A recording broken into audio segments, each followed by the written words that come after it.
അപ്പോൾ ചാണ്ടി ഉമ്മൻ മാധ്യമങ്ങളെ കാണുന്നു, അതിലേക്ക്. ഇല്ലാത്ത കാര്യം ഊതിപ്പെരിപ്പിക്കുക എന്ന് ഞാൻ കേട്ടിട്ടേ ഉള്ളൂ. ഇത് ഞാൻ എന്തെങ്കിലും പറഞ്ഞതിൻ്റെ അറ്റം പിടിച്ച് ഞാൻ ആർക്കെങ്കിലും പ്രതിപക്ഷ നേതാവിനെ പറഞ്ഞു, ഈ തരത്തിൽ പറഞ്ഞു എന്ന് പറയുന്നത് ശരിയല്ല. ചുമതല ഏൽപ്പിച്ചിരുന്നില്ല എന്നുള്ളതൊരു സത്യമല്ല.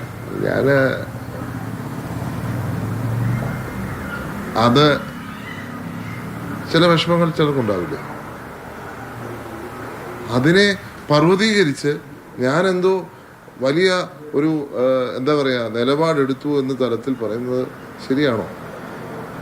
പ്രതിപക്ഷ നേതാവിനെ വ്യക്തിപരമായി ആക്ഷേപിച്ചു എന്ന് പറഞ്ഞാൽ ശരിയാണ്. ഞാൻ പറഞ്ഞ എന്താണെന്ന് കേട്ടേ.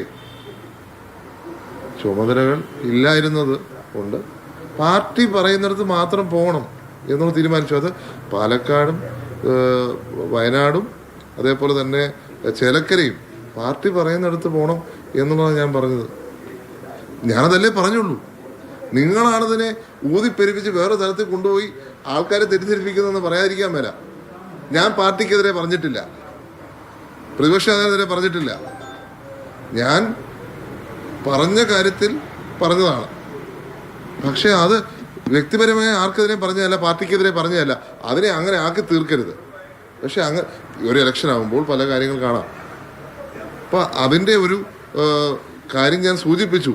എന്താ ഒരു ചോദ്യം വന്നപ്പോൾ ആ ചോദ്യത്തിന് മറുപടി പറഞ്ഞതാണ്. ഞാൻ ഇന്ന സ്ഥലത്ത് പോയില്ല, പാലക്കാട് പോയില്ല, പാലക്കാട് സ്ഥാനാർത്ഥിയെ തോൽപ്പിക്കാൻ ശ്രമിക്കുന്നു, രാഹുലിനെതിരാണ്. സത്യമല്ല, ഒരു സത്യമല്ല.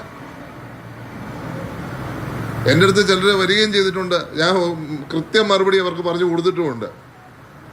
രാഹുൽ ഏറ്റവും അടുത്ത സുഹൃത്തല്ലേ? അങ്ങനെയെങ്കിൽ ഈ ചുമതല ഏൽപ്പിക്കുന്നത് പോലും ആവശ്യമുണ്ടായിരുന്നില്ല. അതിനു മുൻപ് തന്നെ അവിടെ പോയി പ്രവർത്തനങ്ങൾ ഏറ്റെടുത്ത് ചെയ്യാവുന്നതായിരുന്നു. ഇത് പാലക്കാട് മാത്രമല്ല, ചേലക്കരയും വയനാടും ഇതാണ് സാഹചര്യം.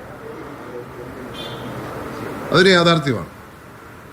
അപ്പോൾ പിന്നെ ഞാൻ പറഞ്ഞു ഇനി കൂടുതൽ ചർച്ചയ്ക്കില്ല. ഇല്ലാത്ത കാര്യങ്ങൾ നിങ്ങൾ ഉണ്ടാക്കിയെടുക്കരുത്. ഇല്ലാത്ത ലഹള വലിയ ഒരു തരത്തിൽ ഞാനൊരു ചെറിയ വിഷമം പറഞ്ഞതിനെ ഊതിപ്പെരിപ്പിച്ച് ഞാനത് ചോദ്യത്തിന് മറുപടിയായിട്ട് പറഞ്ഞതാണ്. ഞാൻ വീണ്ടും പറയാം, ഞാൻ അത് പറയാൻ വേണ്ടി പത്രസമ്മേളനം വിളിച്ചയാളല്ല. എൻ്റെ പാർട്ടിക്കെതിരെ ഞാൻ പറയുമോ? എൻ്റെ പ്രതിപക്ഷ നേതാവിനെതിരെ ഞാൻ പറയുമോ? ഞാനൊരു അക്ഷരം പറഞ്ഞിട്ട് നിങ്ങൾ കാണിക്കൂ.